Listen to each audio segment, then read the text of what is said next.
Bonjour, nous sommes en 2014 dans le site de l'Institut Docteur Angélique, dans une série de vidéos consacrées à ce qu'on appelle l'apologétique catholique, à savoir une discipline qui fait partie de la théologie fondamentale, mais qui vise plutôt à défendre ce que c'est que la foi chrétienne, en l'occurrence.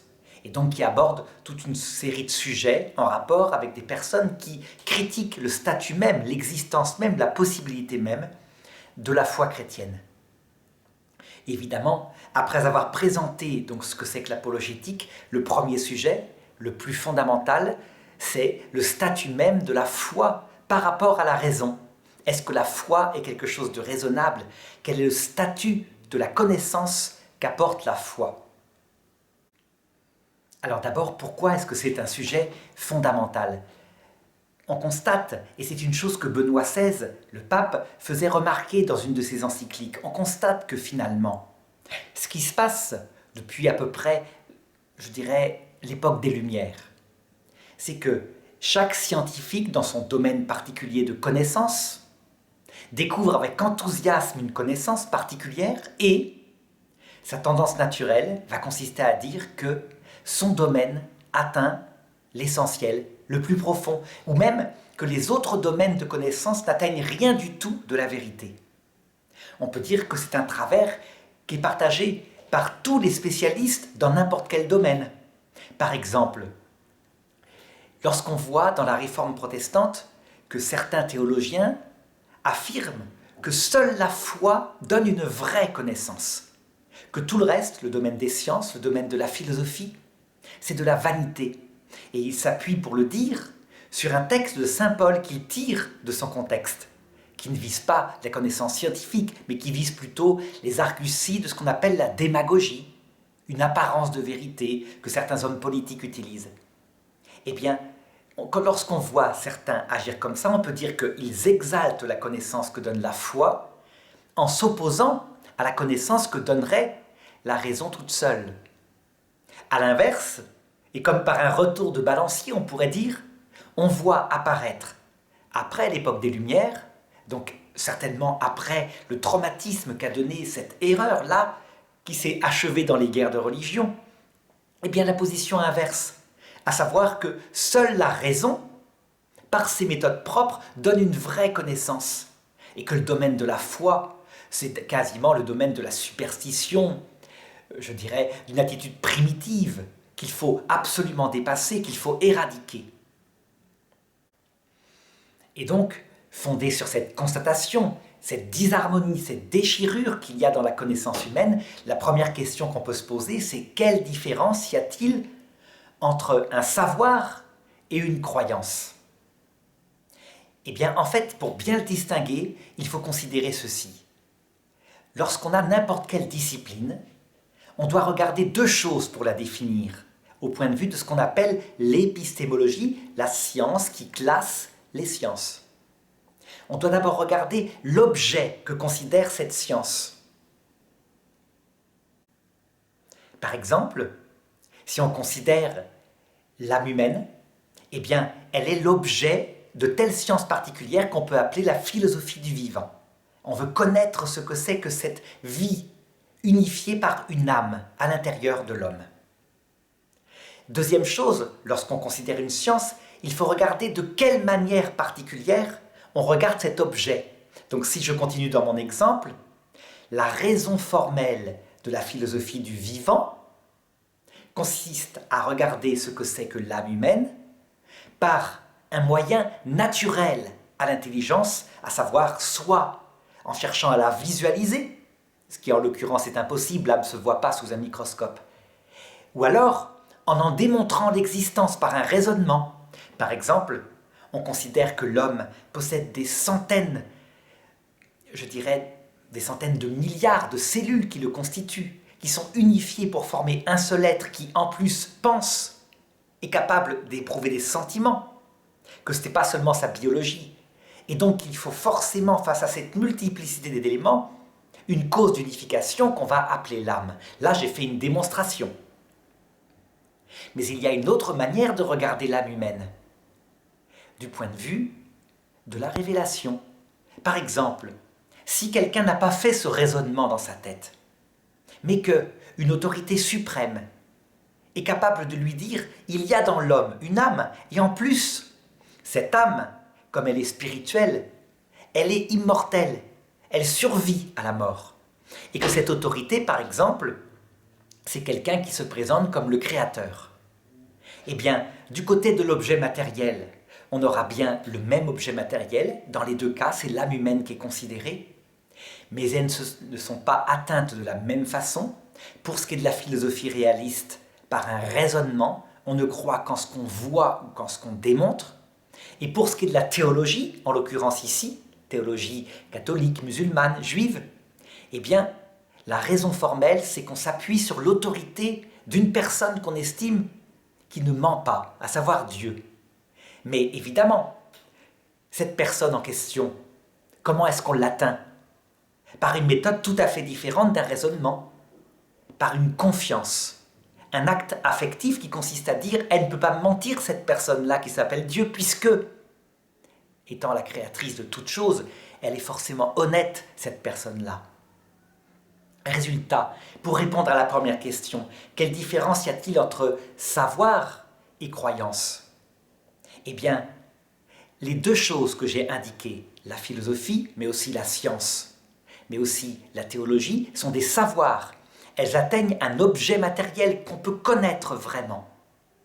Mais, pour ce qui est de la science et de la philosophie, elles s'appuient sur les seules forces naturelles de l'intelligence, la raison, par tous les moyens possibles qu'elle peut utiliser, tandis que la théologie s'appuie sur quoi? La confiance. Et donc, la théologie fonde une croyance qui est bien un savoir, alors que la science et la philosophie fondent un savoir fondé sur une démonstration, sur une expérience. Dans les deux cas, dans les trois cas même, science, philosophie, théologie, on a donc bien des savoirs, mais leurs raisons ne sont pas les mêmes. Alors, à partir de là, considérer que, par exemple, la révélation serait purement du vent, a priori, parce que soi-même, on est un scientifique, on a démontré son objet. C'est une attitude trop rapide. Qu'est-ce qui prouve, en fait, que Dieu, s'il existe, ne pourrait pas s'expliquer, se révéler? À l'inverse, celui qui est dans la croyance, donc qui a un savoir fondé sur la foi, et c'est très bien, s'il commence à mépriser le domaine de la raison en disant « la raison peut me tromper, ce qui compte, c'est la confiance en Dieu, parce que Dieu lui-même est la raison formelle la plus solide puisqu'il ne peut pas mentir. » Eh bien, en fait, cet homme-là, il pratique aussi une idéologie, parce que si Dieu a créé, il a créé aussi la raison humaine, et pourquoi la raison humaine serait-elle tout le temps menteuse? Pourquoi est-ce qu'elle ne pourrait pas atteindre la réalité? Donc on le voit, on a bien des domaines de connaissances, de savoirs différents, mais qui peuvent tout à fait s'harmoniser. C'est en tout cas la démarche que l'Église catholique conseille, à savoir que la raison et la foi, donc tous les domaines du savoir, marchent ensemble, comme des affectionnés, pour collaborer chacun dans son domaine de savoir. C'est en tout cas la démarche de saint Thomas d'Aquin, et c'est pourquoi saint Thomas d'Aquin est appelé le docteur commun de toute l'Église catholique. Alors évidemment, ceci étant posé, eh bien, la critique immédiate qui vient de la part de ceux qui pratiquent soit les sciences modernes donc qui s'appuient sur l'expérience, mais aussi sur l'expérimentation, qui servent de l'outil mathématique. C'est le domaine qu'elles apportent à la philosophie réaliste qui les contient. Mais dans ces deux disciplines, la science moderne ou la philosophie réaliste, la question qui va se poser, mais qu'est-ce qui prouve que vous, qui êtes théologien, qui vous appuyez sur une confiance, qu'est-ce qui prouve que votre confiance en quelqu'un, ce quelqu'un est digne de confiance ou même qu'il existe?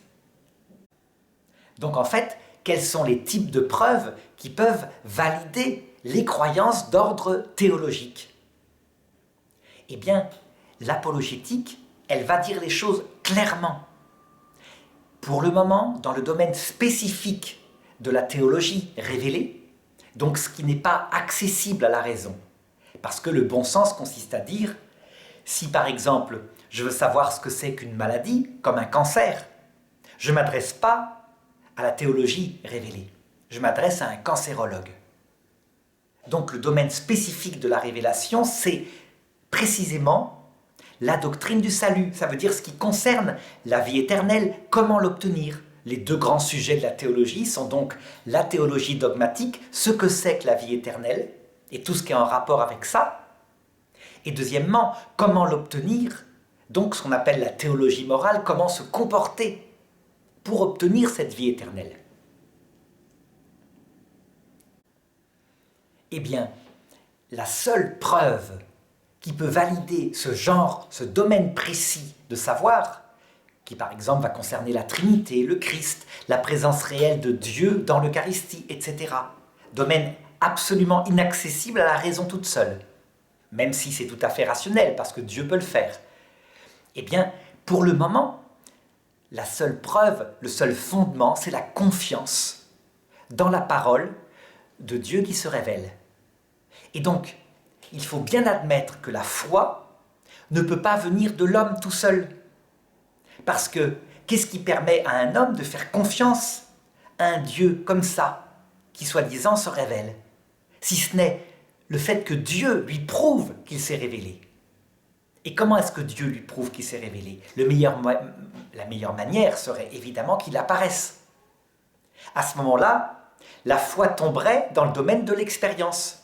Si on voyait apparaître Jésus maintenant, on pourrait dire que ça serait très pratique. La philosophie elle-même deviendrait identique à la théologie révélée. À savoir que devant soi, le Christ révélerait son mystère et on le verrait de ses yeux. Visiblement, cette chose-là n'est pas de cette terre, sauf pour quelques voyants particuliers. Elle est réservée pour l'autre monde. Résultat, le seul domaine qui permet d'adhérer au mystère, c'est une foi fondée sur quoi, dit saint Paul ? Sur 3 choses possibles. La première et la plus importante s'appelle pour lui l'Esprit Saint. Ça veut dire une expérience intérieure d'ordre mystique, ça veut dire mystérieuse, qu'on ne peut pas décrire, mais dont on sait, quand on la vit, qu'elle ne vient pas d'un simple phénomène psychologique, une expérience intérieure de la présence de ce Dieu. C'est pourquoi l'Église catholique a toujours dit que la foi était un don de Dieu. Concrètement, tant qu'un petit enfant croit par exemple que Jésus-Christ est Dieu, parce que ses parents lui ont dit, mais qu'il n'a pas encore fait l'expérience intérieure de la présence de Jésus-Christ, on peut dire que sa foi comme savoir est fondée, comme raison formelle, sur ses parents. Mais dès qu'il fait l'expérience directement lui-même, par exemple dans la prière de Jésus-Christ, sa foi devient fondée sur Jésus-Christ lui-même. Donc c'est une foi qui devient une foi véritablement théologale. Et son objet de savoir, donc la doctrine du salut, est fondée sur une raison formelle qui lui correspond, à savoir Jésus-Christ lui-même expérimenté par la personne. Les 2 autres sources de la foi, dit saint Paul, ce sont les signes et les miracles. Les signes, c'est-à-dire des coïncidences extrêmement frappantes qui arrivent à quelqu'un, mais qu'il ne peut pas, démontrer autour de lui parce que lui seul les a vécus. Par exemple, pour donner quelques exemples de signes, une de mes élèves me racontait qu'elle pensait très fort à sa grand-mère, qui était décédée depuis 1 ou 2 ans. Elle y pensait tout le temps, elle ne se remettait pas de son décès. Et un soir, elle s'est endormie en demandant à sa grand-mère de lui laisser un signe. Et le lendemain matin, elle a retrouvé sur sa table de nuit une image qu'elle lui avait donnée peut-être 10 ans plus tôt et qu'elle cherchait depuis des années. Elle était posée sur sa table de nuit. Évidemment, elle l'a pris comme étant un signe très fort de sa grand-mère, qui était donc vivante, qui était donc auprès de Dieu, etc. Mais pour quelqu'un qui regarde de l'extérieur, il va se dire, c'est peut-être la mère de cette jeune fille qui, l'ayant retrouvée, lui a posé sur sa table de nuit pour lui faire plaisir. Il y a peut-être plein d'explications. Le signe n'est donc pas démontrable, il est subjectif.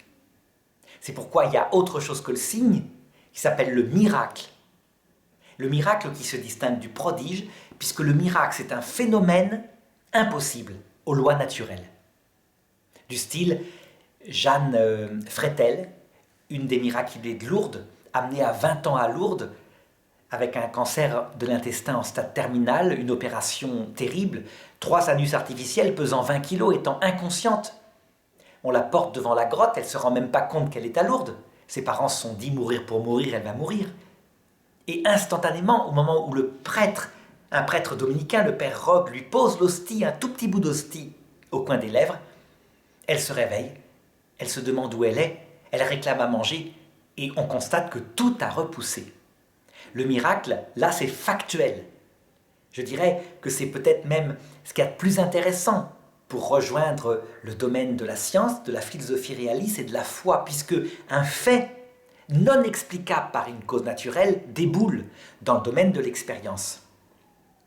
Seulement, le miracle, le signe, aussi fort soit-il, sont moins importants que l'Esprit Saint, parce que un miracle, finalement, la personne ne va pas trop réfléchir, ou ceux qui sont scientifiques autour et vont dire c'est peut-être quelque chose qui se passe une fois dans le monde mais qui a une cause qu'on ne connaît pas encore.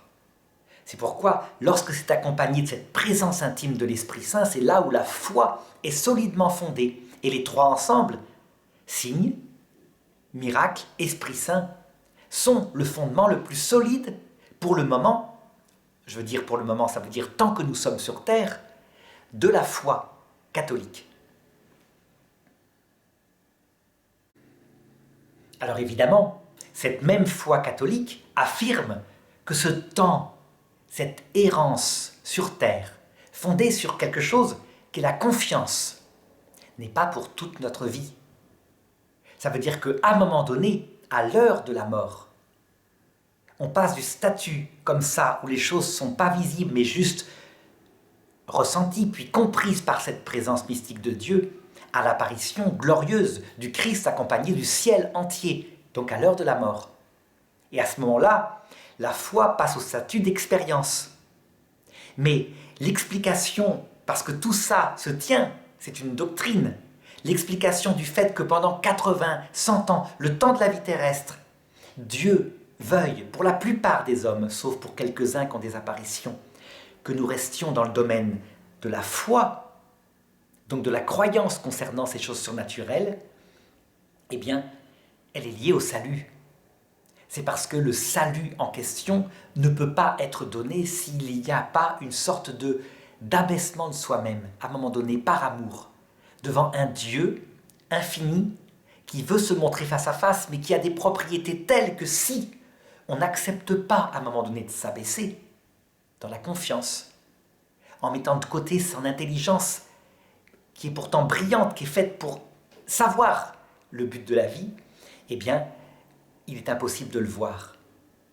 Du coup, sur Terre, il y a comme une dichotomie, une lutte entre l'intelligence humaine qui est faite pour savoir par sa méthode propre, donc en se servant de la raison, comme je le disais, et puis cette exigence provisoire liée au salut, concernant le domaine de la doctrine du salut, qui passe par la confiance en quelqu'un.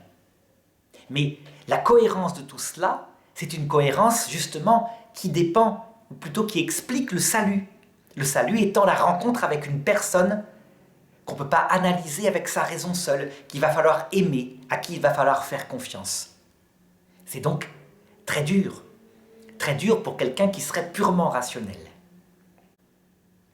Du coup, quand on est confronté à des personnes qui, véritablement, parce qu'elles estiment que c'est une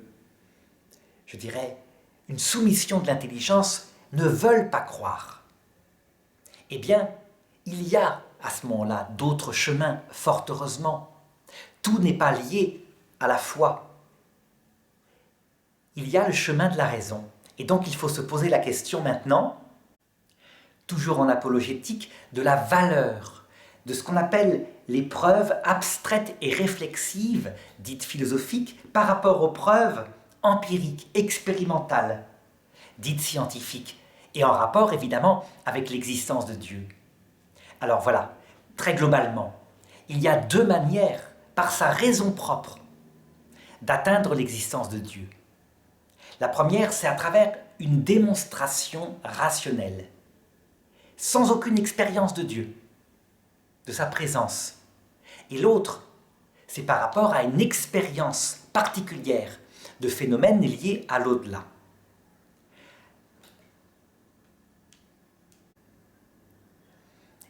Ces deux genres de preuves ne sont pas du domaine de la foi. La foi, j'ai donc dit, c'est une confiance affective en la présence de Dieu qui s'est adressée à l'âme. Ici, on a bien autre chose qui rejoint le domaine dont je parlais tout à l'heure de la philosophie ou de la science. Alors parlons d'abord des preuves rationnelles, donc à partir d'un raisonnement. Quelle est leur valeur? Alors globalement, il faut d'abord, je crois le plus simple, c'est en donner une, très simplement. Il y a beaucoup de preuves rationnelles de l'existence de Dieu. Il y en a certaines dont je ne voudrais pas parler ici parce que tout simplement, je crois qu'elles ne fonctionnent pas. C'est ce qu'on appelle les preuves ontologiques. Par exemple, chez Descartes, il pense qu'il y a dans l'homme un concept d'éternité et d'infini. Et que, comme l'homme est fini, ce concept ne peut pas venir de lui. Donc, qu'il existe forcément un être qui lui a mis, qui est un être infini, qui s'appelle Dieu. La réponse, évidemment, à Descartes consiste à dire qu'on n'a pas de concept d'infini en acte. On a plutôt un concept de quelque chose qui n'est pas fini. On nie quelque chose de fini. Et donc on imagine quelque chose de fini auquel on rajoute des bouts sans arrêt. Et c'est comme ça qu'on peut, par négation, comprendre l'infini. Donc ce concept n'est pas infini en acte, il est tout à fait adapté à la pensée humaine. Autre preuve ontologique de Descartes consiste à dire Dieu, c'est l'être le plus parfait qu'on puisse imaginer. Donc il est forcément intelligent, il est beau, il est grand, etc. Or, l'existence est une qualité, donc forcément, Dieu, l'être le plus parfait qu'on puisse imaginer, existe. Pareil, cette voie-là ne me convainc pas du tout. C'est un raisonnement circulaire, parce que l'existence n'est pas une qualité, c'est le fondement de toutes les qualités. Donc on peut imaginer des tas de choses qui n'existeront jamais. Non, les voies qui me paraissent marcher, et donc je vais la donner ici, il faut considérer que celui qui écoute cette vidéo ne peut la retenir que si lui-même en est convaincu. Ça veut dire qu'il faut faire la démarche soi-même. Et à ce moment-là, s'il a fait la démarche lui-même, il peut analyser la valeur de cette preuve. Alors voilà, il y a plusieurs types de preuves, mais toutes ces preuves-là, qui fonctionnent selon moi, partent de ce qu'on appelle un principe de causalité, à savoir que pour qu'il apparaisse quelque chose, un effet, il faut toujours une cause qui lui est adaptée. Donc un exemple, puisque j'ai une télécommande ici, si je lâche cette télécommande, elle tombe. Elle ne peut produire comme effet que ce qui lui est adapté, donc un petit bruit qu'on a entendu, ou alors la casser, par exemple. Par contre, jamais, en ayant lancé cette télécommande comme je l'ai fait, elle se transformera en grenouille.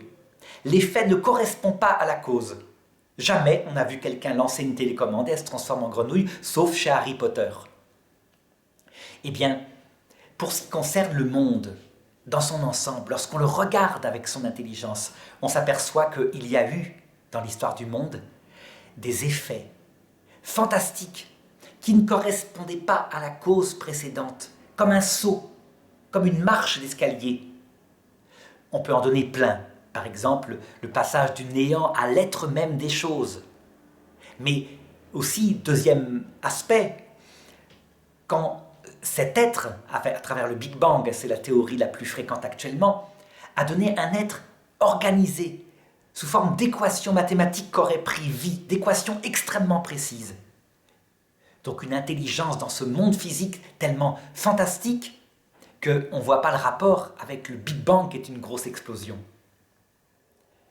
Troisième chose, c'est quand cette matière, après avoir évolué, bon, toute seule, là, ça d'accord, le monde se refroidissait, pas besoin de poser quelque chose d'autre, mais tout d'un coup, est apparue quelque part sur une petite planète, la vie, avec son ADN extrêmement complexe, qui ne correspond pas à un monde non vivant, qui a des propriétés tout à fait différentes.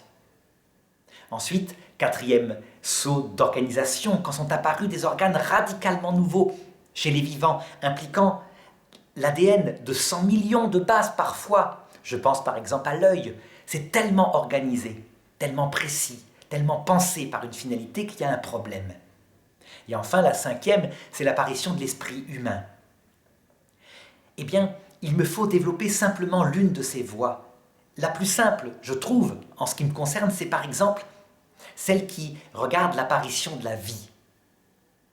Pour qu'une vie apparaisse, aussi primitive soit-elle, une archéobactérie, donc une bactérie primitive qui n'aurait comme faculté que se nourrir, se reproduire, c'est obligatoire. Si elle ne se nourrit pas, dans un monde où on perd de l'énergie, elle meurt. Et si elle se nourrit mais qu'elle ne se reproduit pas, eh ben, elle va vivre quelques heures et puis elle meurt. Elle ne donne pas de descendance. Donc il faut que dès le départ, obligatoirement, ces deux facultés soient là. Et ces facultés, on sait qu'elles sont, je ne sais pas moi, 100 millions de fois plus compliquées que tous les ordinateurs modernes qu'on voit actuellement. Elles impliquent des mécanismes extraordinaires. Et en plus, je dirais, dans la programmation qui est dans l'ADN, tout doit être pensé, c'est-à-dire cet ADN doit se fabriquer lui-même, mais fabriquer tous les instruments qui sont utilisés par ce vivant. Donc, ça implique un agencement tellement complexe qu'on doit se demander si un monde non-vivant peut donner cela tout seul. Eh bien, quand on regarde le monde non-vivant, qui a existé sur Terre, puisque la Terre était une planète brûlante, et puis l'univers entier à un moment donné, donc la vie n'existe pas depuis toujours, eh bien, on constate que les molécules non vivantes ont une tendance naturelle, c'est de produire des molécules simples. Pas plus de 120 atomes. Après, c'est trop complexe, ça se décompose. Et ça tend à un état stable, l'état de caillou. La vie, c'est exactement l'inverse. Non seulement le moindre petit vivant implique des molécules fabriquées avec du carbone, très souvent dans de l'eau qui sert de liant, des molécules de centaines de milliards d'atomes. Mais en plus, il faut dès le départ un ordre précis, un programme informatique pour que ça fonctionne. On est là face à quelque chose de si fantastique pour celui qui fait un petit peu de science, tellement organisé que l'idée même que le monde non vivant aurait pu donner comme ça, même en faisant des centaines de milliards d'essais à la seconde, un premier vivant, eh bien, c'est une idée qui est aussi folle que si, en faisant des centaines de milliards d'essais, avec des singes dactylographes pendant des centaines de milliards d'années, on espérait un jour tomber sur les œuvres complètes de Victor Hugo. Et je crois que ma comparaison est encore trop simple. Parce que lorsqu'on fait des calculs de probabilité, ne serait-ce que pour qu'apparaisse par ce singe dactylographe une page de texte, simplement une page de texte, qui veut dire n'importe quoi en français, format A4, caractère 12, donc 3000 caractères. On peut calculer le nombre de chances. Ça dépasse de milliers de fois le nombre d'atomes qu'il y a dans l'univers, d'atomes d'hydrogène. Pour, en l'occurrence, une page, c'est quelque chose comme 64 à la puissance 3000. Une chance sur 64 à la puissance 3000, puisqu'il y a 3000 caractères. Et c'est une seule page. Pour un vivant, le moindre vivant, c'est des centaines de milliers de pages qu'il faut agencer pour que ça fonctionne. Donc, quelle est la valeur de cette preuve rationnelle ? Je dirais que pour celui qui a une intelligence native, adolescente, elle est absolue. Elle est aussi forte que si je disais, en trouvant par exemple sur une planète lointaine, la caméra numérique avec laquelle je suis en train de faire ce film, fonctionnelle. Et si je disais, elle est évidemment produite par une intelligence. Eh bien, c'est du même ordre. Affirmer que le monde serait produit sans intelligence par des pures lois du hasard, en fait, et je crois que c'est vrai, c'est passer énormément de temps avec son intelligence pour démontrer que le hasard pourrait produire les œuvres complètes de Victor Hugo, alors qu'on n'a même pas de machine à écrire.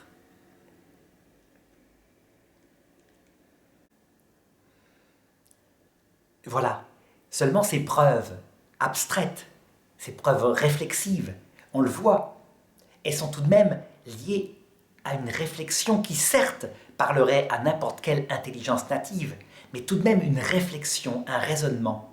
Et donc, on voit bien ce qui s'est passé à l'époque moderne. On a inventé toutes sortes de systèmes pour passer outre, pour dire que, oui, avec un petit peu de temps, une caméra numérique pourrait apparaître toute seule. Évidemment, si on réfléchit de nouveau, qu'on prend le temps, on s'aperçoit que c'est énorme, que c'est le plus grand conte de fées qu'on ait jamais inventé. Seulement, le propre de l'intelligence humaine, c'est pas d'être la plus brillante de l'univers.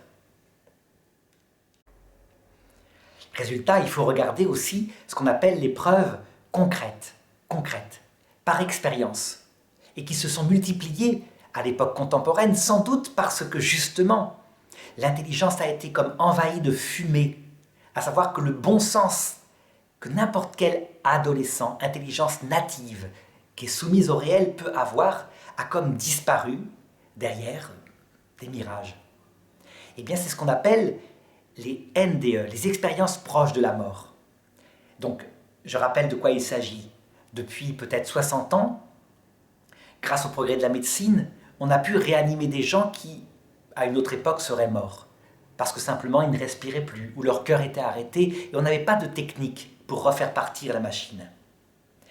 Et voilà qu'on a inventé des techniques qui ont permis de réanimer des centaines de milliers de personnes.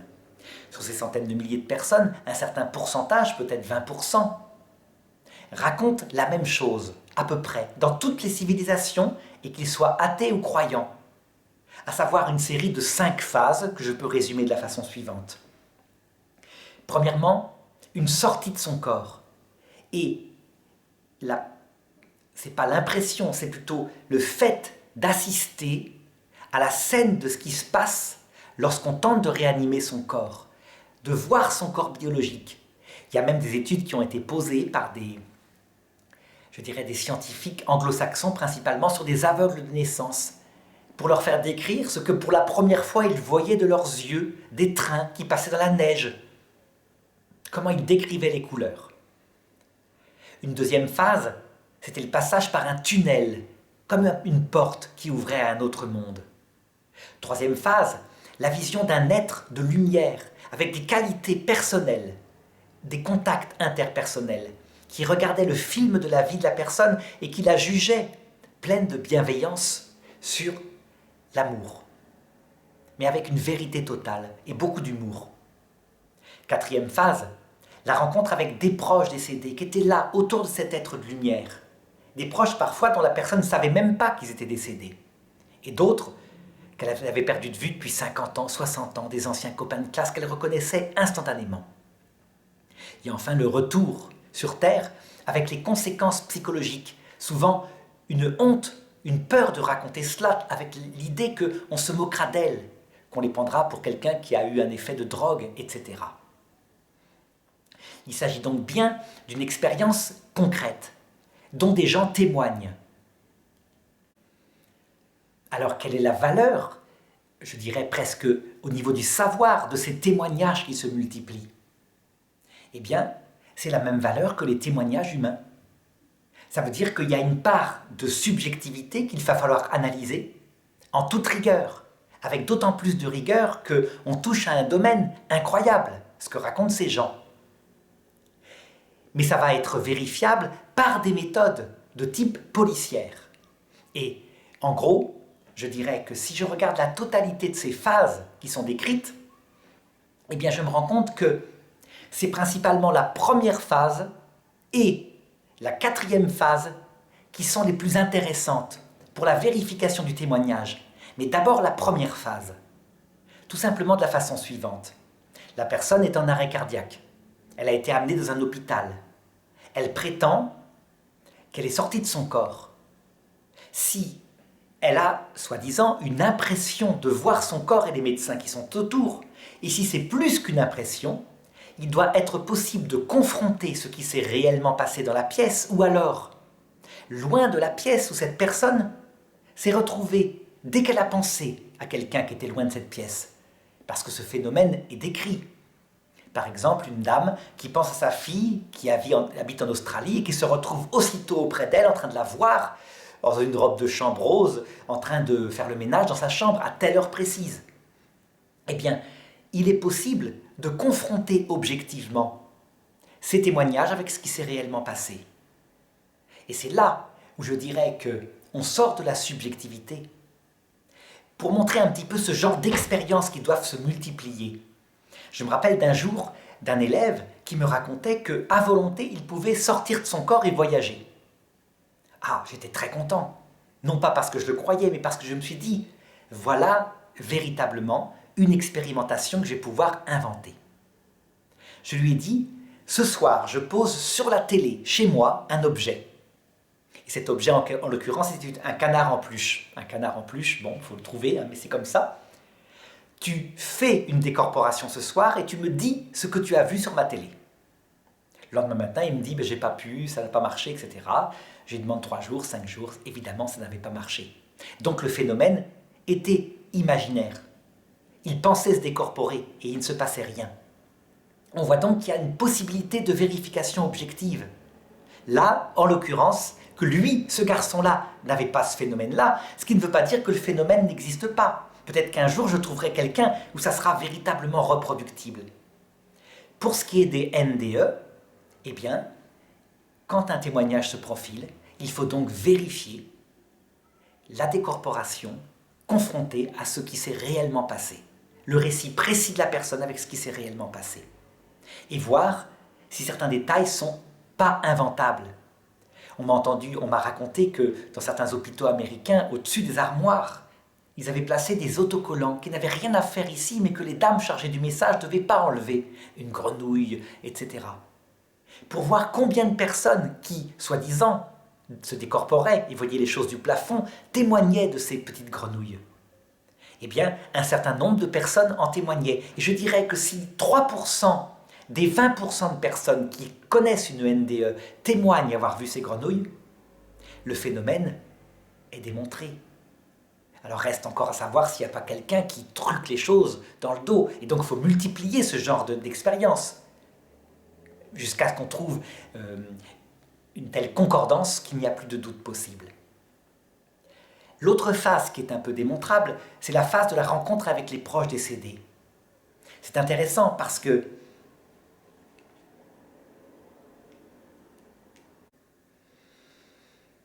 elle provoque des effets qui peuvent être comparés avec les effets de la drogue. Lorsque quelqu'un prend de la drogue, une drogue hallucinogène, il peut voir des êtres de lumière, il peut voir éventuellement en rêve des personnes décédées. Mais quand il revient de sa drogue, il ne va pas mieux. Il veut retourner dans son paradis artificiel parce que le monde lui paraît à fuir en comparaison de ce qu'il a vu dans son voyage. En l'occurrence ici, dans les NDE, l'effet est tout à fait différent. Les personnes ne rêvent plus que d'une chose, retourner dans le monde qu'elles ont vu. Mais elles comprennent qu'il faut qu'elles vivent au mieux leur vie sur Terre jusqu'à ce qu'on vienne les chercher. Qu'elles n'ont pas à provoquer cet effet-là. Donc elles se comportent mieux avec leurs prochains. Comme s'il y avait un effet qui n'est pas comparable à l'effet de la drogue. Un effet positif, un retournement de la vie. Alors évidemment, ce domaine étudié par les psychologues est moins objectivable que celui que j'ai donné tout à l'heure. Mais il montre qu'il y a tout de même quelque chose qui n'est pas comparable à l'effet de la drogue, même si matériellement, ça peut ressembler de loin, comme le cas d'Anna Dry, on pourrait dire. Donc on le voit, en toute objectivité, ces deux genres de preuves ont de la valeur. Mais une valeur qui mérite d'être confrontée au fait qu'on a affaire à des êtres humains. Ça veut dire que ce n'est pas comme ça en l'air, ces preuves. Elles vont dans une subjectivité. Et là, on peut raconter véritablement une parabole que donne Jésus dans l'Évangile et qui illustre un petit peu, je dirais même, la valeur limitée de la preuve expérimentale elle-même. Il raconte l'histoire d'un riche qui a au pied de sa maison un pauvre appelé Lazare. Et il ne s'en occupe même pas tellement il ne le voit pas. Et ce pauvre un jour meurt, et le riche aussi meurt. Et le riche se retrouve dans un lieu terrible. Mais il voit de loin Lazare, le pauvre, qui est heureux dans le paradis avec Abraham. Et il supplie Abraham d'envoyer le pauvre auprès de ses frères dans la maison, de leur apparaître sous forme d'un fantôme, n'importe quoi, afin de les prévenir qu'il y a une vie après la mort, qu'il ne faut pas vivre n'importe comment. Et Abraham lui répond, mais ils ont les prophètes, ils ont l'écriture.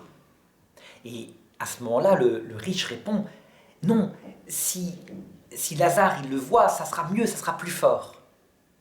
Et alors Abraham lui répond, s'il ne croit pas aux prophètes, aux écritures, quand bien même un mort ressusciterait, il ne serait pas convaincu. Ça veut dire donc que, en l'occurrence, face à ces preuves concrètes, l'intelligence peut résister, sauf quand elle est native. L'intelligence des gens qui n'ont pas de prévention, qui sont donc soumis à ce qu'ils voient, à ce qu'ils entendent, peut être convaincue. Mais l'intelligence, lorsqu'elle est entourée, comme je le disais tout à l'heure, des fumées de tas de théories, peut arriver à trouver des explications à tout. Les explications les plus fumeuses même parfois. C'est une chose que j'ai vécue personnellement dans ma famille. Mon père, lorsqu'il avait 10 ans, mon père qui est devenu par la suite un vétérinaire, un chercheur de haut niveau ayant inventé 5 médicaments vétérinaires. Lorsqu'il avait 10 ans, une tante à lui, une grand-tante, l'aimait beaucoup. Ça se passait pendant la Deuxième Guerre mondiale. Et lorsque les enfants ont été envoyés de Paris dans la province, elle l'a embrassé de tout son cœur, avec l'impression sans doute qu'elle ne le reverrait pas. Et 2 ans plus tard, donc en 1942, mon père m'a raconté qu'il a rêvé d'elle, qu'il lui disait « François, je sais que tu ne me croiras pas, mais je suis vivante. » Et ensuite, il assistait à son enterrement, un enterrement bizarre, d'autant plus qu'il voyait qu'on versait dans son cercueil de la poudre rose, de la lessive peut-être, et qu'on fermait son cercueil sur elle. Il faut dire que c'était une femme extrêmement forte, donc un cercueil qui était relativement large. Seulement, revenu à Paris en 1944, il a toujours voulu savoir ce que c'était que cette poudre rose et si son rêve avait une valeur objective. Il a fini par trouver une entreprise de pompes funèbres qui lui a signalé que la loi obligeait à mettre du sel pour les personnes obèses pour des raisons d'hygiène. Et quand il me racontait ça des années plus tard, 40 ans plus tard, je lui disais « mais là, forcément, tu crois qu'il y a quelque chose après la mort. C'est quand même objectivable ton rêve. » « Oh mais non, c'est des histoires de curés tout cela. » Et finalement, il a cru sur la toute fin de sa vie parce que il a eu des présences de Dieu, très certainement, ce que j'appelais tout à l'heure l'Esprit Saint.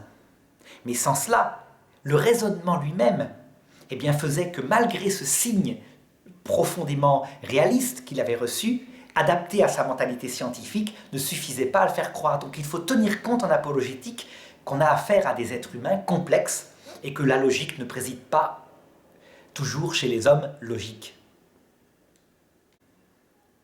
Alors maintenant, du coup, on peut se poser une autre question. La foi est-elle une croyance en l'absence de preuves ou est-elle une confiance personnelle au même titre que l'on peut avoir foi dans notre épouse? Eh bien, je répondrai que tous ces domaines que j'ai esquissés dans cette vidéo peuvent collaborer ensemble. En gros, la foi prise en elle-même, c'est vrai, elle est une confiance en la personne de Dieu qui se révèle. C'est le même fonctionnement dans la foi musulmane, dans la foi juive. Une présence intérieure de Dieu, ou alors une intelligence du fait que c'est cohérent, ce que donne cette révélation de Dieu, et qui fait qu'on y adhère. Donc ça implique une confiance. Mais évidemment, la foi peut être fortifiée par les preuves rationnelles que j'ai données, si bien que foi et raison, loin de s'opposer, peuvent collaborer ensemble.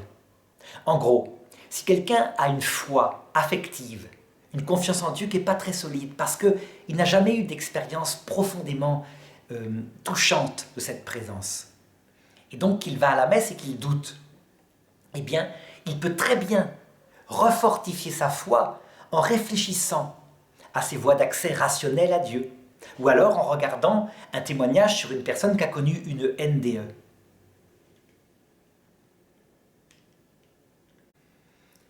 Cette coopération entre raison et foi est tout à fait cohérente, puisque je le disais tout à l'heure, la raison comme la foi sont des dons de Dieu.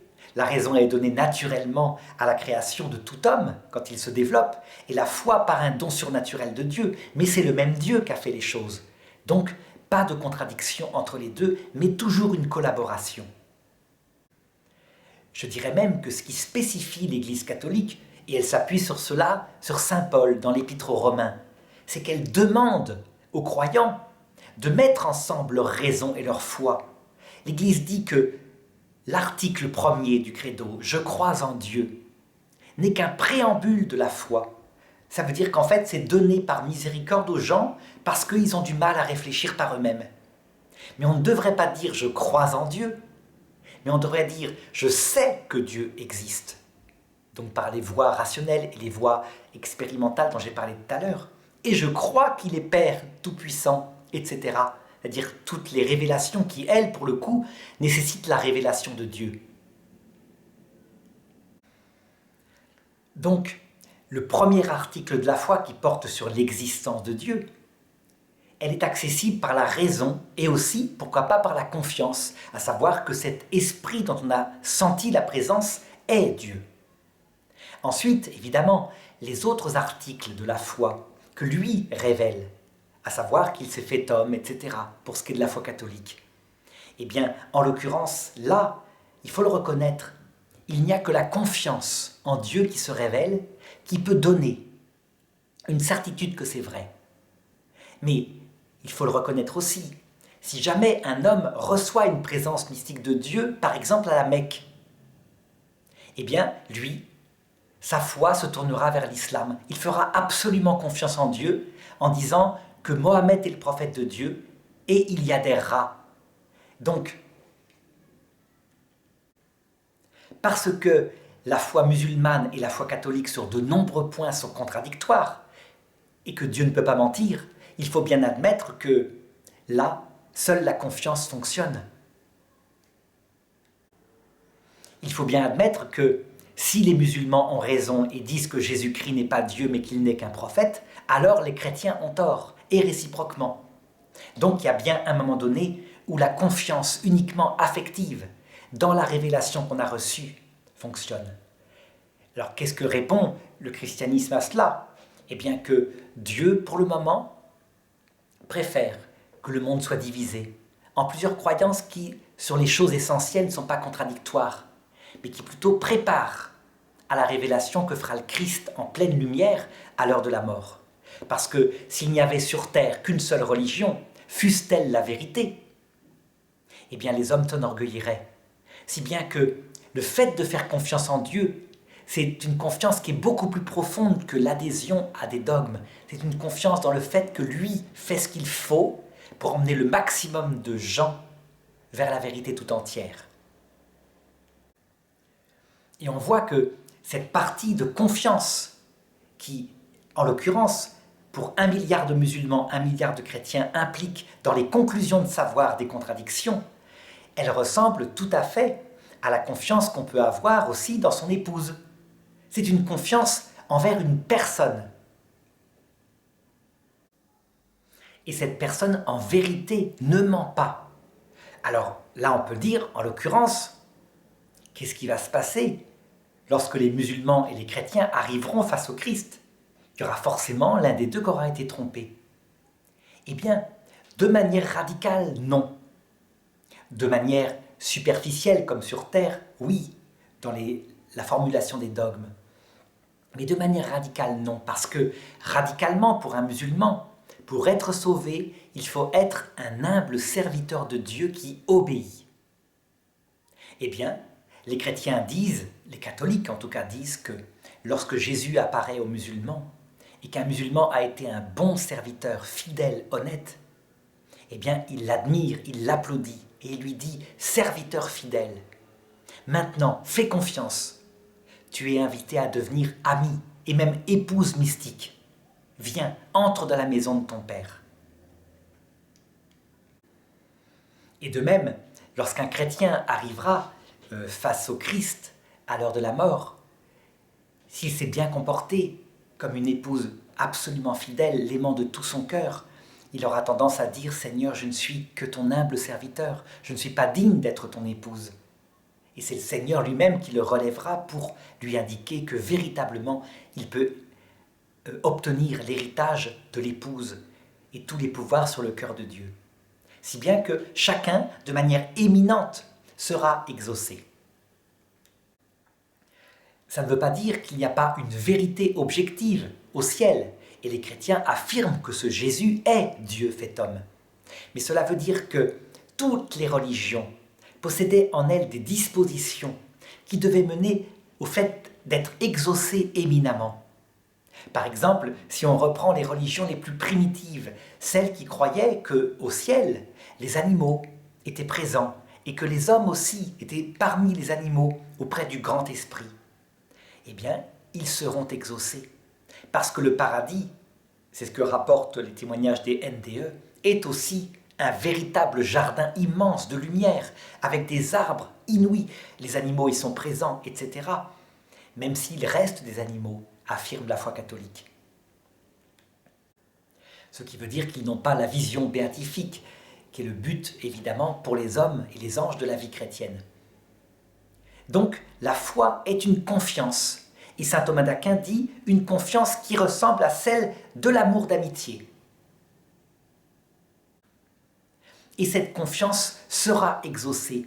La foi peut aussi être comparée à la confiance d'un enfant vis-à-vis de son père. L'enfant veut un bonbon. Son père lui donne pas, mais lui dit « tu l'auras ». Et il a bien plus que cela. Quand il est devenu adulte, il a compris que son père lui a peut-être pas donné ce jour-là le bonbon, mais il lui a donné éminemment ce qui est source de joie s'il l'a bien éduqué, un équilibre personnel, des vertus morales, etc. Alors on pourrait se poser comme question, en quoi la foi se distingue-t-elle d'une confiance normale? Eh bien, je disais qu'elle se distingue d'une confiance normale parce qu'elle implique une véritable vie mystique. Ce n'est pas quelqu'un de normal à qui on fait confiance. Pour comprendre des choses, si un professeur à l'école me dit qu'il existe autour du Soleil un certain nombre de planètes, dont Mars, Vénus, Jupiter, et qu'elles tournent autour avec une orbite elliptique, on lui fait confiance. Et pourtant, on n'est pas allé vérifier soi-même. Si on voulait avoir une vérification par soi-même, on devrait refaire le calcul par soi-même, regarder dans le télescope pour vérifier par soi-même. Non, on lui fait confiance. Mais on n'a pas d'expérience mystique avec le prof, c'est simplement que le domaine de ce qu'il enseigne est quelque chose d'humain, il est un humain, les autres humains disent la même chose. Quand on tombe sur un professeur génial, qui, alors que tout le monde dit la même chose, enseigne quelque chose de nouveau, très souvent, on ne lui fait pas confiance, il est trop rapide. Donc, on fait confiance plutôt à ce que disent tous les autres. En ce qui concerne la foi théologale par rapport à Dieu, c'est donc d'abord un domaine de savoir invérifiable, immense, surnaturel, comme la vie éternelle. Ça implique donc une confiance particulière en un être qui touche le cœur de la personne. Donc, c'est ce qu'on appelle une foi théologale. Elle est du même fonctionnement que la foi humaine, mais évidemment éminemment plus forte.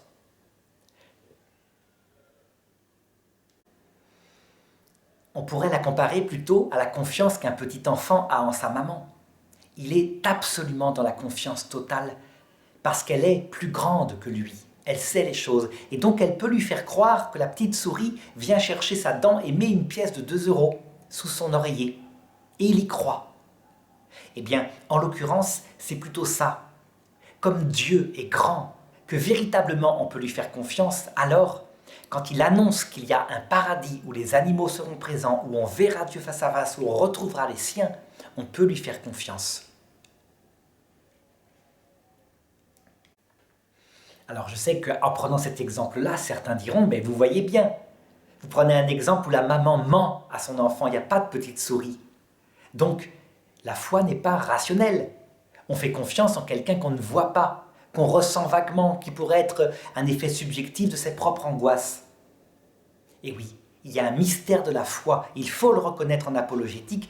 La foi, je le disais au début, est d'abord un don de Dieu. Alors reste une dernière question. Est-ce que croire en ce don de Dieu, en ce Dieu qui vient toucher le cœur, est-ce que c'est rationnel? Dans quelle mesure c'est rationnel? Dans quelle mesure c'est irrationnel? Je crois qu'il ne faut pas opposer rationnel à irrationnel, mais rationnel à intelligence du cœur. C'est quelque chose que j'ai vu, une distinction dans une blague que faisait un professeur qui faisait un cours sur l'homme et la femme. C'était un film qui s'appelle « L'homme vient de Mars, la femme de Vénus ». Et à un moment donné, il marque sur le tableau l'intelligence masculine, elle est rationnelle. Et en face, il faut trouver l'adjectif qui correspond à l'intelligence féminine. Et certains disent irrationnelle. Et non, il se met à rire, il ne dit pas irrationnelle, intelligence affective. Ça veut dire qu'en fait, l'intelligence du cœur décide de faire confiance en ce Dieu qui se révèle. Et c'est une intelligence suprême, sans doute. Dire qu'elle est irrationnelle consisterait à dire qu'elle permet de croire en des choses complètement aberrantes, qui n'ont pas de raison d'être. Je vais donner un exemple de quelque chose qui est véritablement irrationnel dans une foi particulière. Par exemple, croire que le sang, c'est l'âme. Parce que la Bible dit, au début, c'est vrai, le sang, c'est l'âme. Mais on voit bien que l'âme humaine, ce n'est pas le sang, sinon tous ceux qui ont eu des transfusions depuis le début devraient avoir des souvenirs, des pensées de la personne dont ils ont été transfusés au point de vue sanguin. Donc on voit bien que le sang, c'est une série de cellules qui apportent de l'oxygène avec des globules blancs, etc. Et quel est le symbole de l'âme? Et donc on voit bien qu'on peut parfois adhérer à des choses qui sont irrationnelles, c'est-à-dire qui ne correspondent pas au domaine de la raison. Je crois que dans le domaine de la foi catholique, lorsqu'elle est poussée dans sa coopération avec la raison, ça n'arrive jamais. On croit certainement en des choses surnaturelles, comme par exemple le fait que Dieu se soit fait homme, que Jésus-Christ soit Dieu fait homme. C'est surnaturel, mais ce n'est pas irrationnel. Ce qui serait irrationnel, c'est de croire que, par exemple, la nature infinie, éternelle de Dieu, immuable, ait pu se mélanger avec la nature humaine pour faire quelque chose de mixte.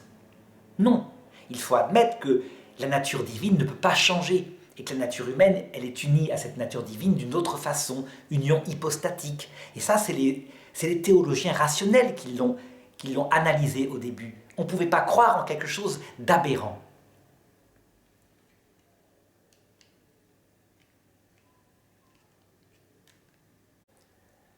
Donc, pour analyser, je dirais que l'objet matériel de la foi ne doit jamais être irrationnel, faire croire en des choses contradictoires. Ça ne marche pas. L'objet est rationnel en sachant que Dieu peut tout faire ce qui est possible de faire. Par exemple, si on croyait que Dieu pouvait tout faire, y compris des choses irrationnelles, comme faire que je sois à la fois assis et debout, ça serait aberrant. Dieu ne peut pas aller contre le principe de non-contradiction que lui-même a créé. Par contre, qu'il puisse faire des choses surnaturelles, comme par exemple, si je meurs, que je ressuscite, rien ne l'empêche puisqu'il est tout-puissant, donc c'est rationnel. Du côté de la raison de la foi, elle n'est pas irrationnelle. Elle fonctionne non pas avec une intelligence rationnelle, mais avec une intelligence du cœur qui admet que Dieu peut se révéler pour expliquer pourquoi il a créé l'homme, etc. Ce qui est profondément irrationnel, c'est quand quelqu'un qui est rationaliste dit que cette intelligence du cœur-là est une aberration a priori. Il a tort, il va trop vite. Rien n'empêche que quelqu'un veuille fonctionner comme ça parce qu'il veut développer non pas un monde d'ingénieurs, mais un monde de personnes qui aiment dans l'humilité. Voilà, je m'arrête là pour cette première vidéo qui est très riche, qui aborde énormément de sujets. Et puis, dans la suivante, on abordera un autre point de l'apologétique.